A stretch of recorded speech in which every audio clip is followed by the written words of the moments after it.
നമസ്കാരം.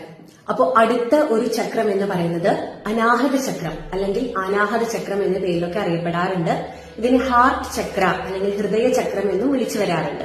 അപ്പോൾ ഈ ഒരു അനാഹത ചക്രത്തിന്റെ നിറം എന്ന് പറയുന്നത് പച്ച നിറമാണ് കണക്കാക്കപ്പെടുന്നത്.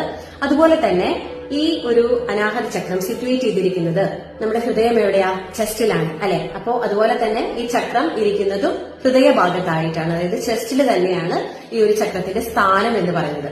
ഇനി ഇതിനെ എൻഡോക്രൈൻ ഗ്ലാൻഡുമായിട്ട് നമ്മൾ കമ്പയർ ചെയ്യുമ്പോൾ തൈമസ് എന്ന് പറയുന്ന ആ ഒരു ഗ്ലാൻഡ് ആയിട്ടാണ് ഇതിനെ കണക്കാക്കുന്നത്. അപ്പൊ തൈമസ് ഗ്ലാൻഡ് സെക്രീറ്റ് ചെയ്യുന്ന ഹോർമോൺ എന്ന് പറയുന്നത് തൈമോസിനാണ്. അപ്പൊ ഇത് നമ്മുടെ ടി ലിംഫോസൈറ്റിന്റെ പ്രവർത്തനങ്ങളെ, അതായത് നമ്മുടെ ശരീരത്തിലെ ഇമ്മ്യൂണിറ്റി ബൂസ്റ്റ് ചെയ്യാനായിട്ട്, രോഗപ്രതിരോധ ശേഷി ബൂസ്റ്റ് ചെയ്യാനായിട്ട് സഹായിക്കുന്ന പ്രധാനപ്പെട്ട ഒരു ഹോർമോണാണ് ഈ തൈമോസിൻ എന്ന് പറയുന്നത്.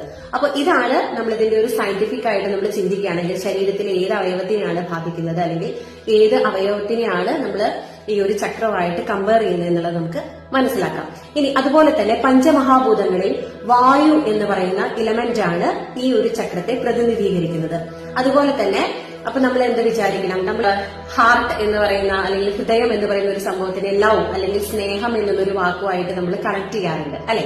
അപ്പോ നമുക്ക് അതുപോലെ തന്നെ ഈ ഒരു ചക്രത്തെ സ്റ്റിമുലേറ്റ് ചെയ്യാൻ വേണ്ടി ഉപയോഗിക്കുന്ന ബീജമന്ത്രം എന്ന് പറയുന്നത് യം എന്ന് പറയുന്ന ബീജമന്ത്രമാണ്. അപ്പൊ യം എന്ന ശബ്ദം നമ്മൾ അകാരവും ഉകാരവും വികാരവും ചേർത്ത് തന്നെ ചാന്റ് ചെയ്യുക.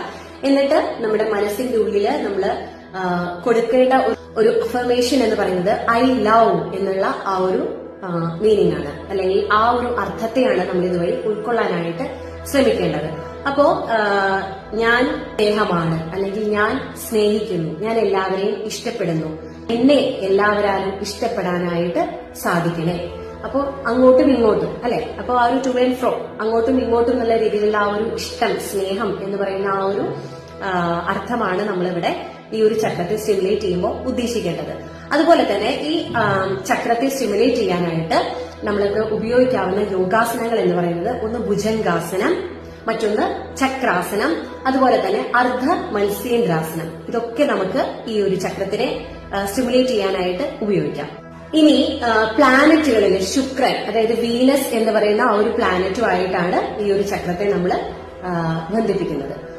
അനാഹത ചക്രത്തില് നമ്മൾ അതുപോലെ തന്നെ 12 ഇതളുകളുള്ള ഒരു താമരയാണ് മനസ്സിൽ സങ്കല്പിക്കേണ്ടത്. നിറം നമ്മൾ പച്ചയാണെന്ന് പറഞ്ഞു അല്ലെ? അപ്പൊ നമ്മൾ ആ ഒരു ചക്രത്തെ പറ്റി വിചാരിക്കുമ്പോൾ 12 ഇതളുകളോട് കൂടിയ പച്ച നിറമുള്ള ഒരു താമരയായിട്ട് നമുക്ക് മനസ്സിൽ ഈ ഒരു ചക്രത്തെ സങ്കല്പിക്കാം.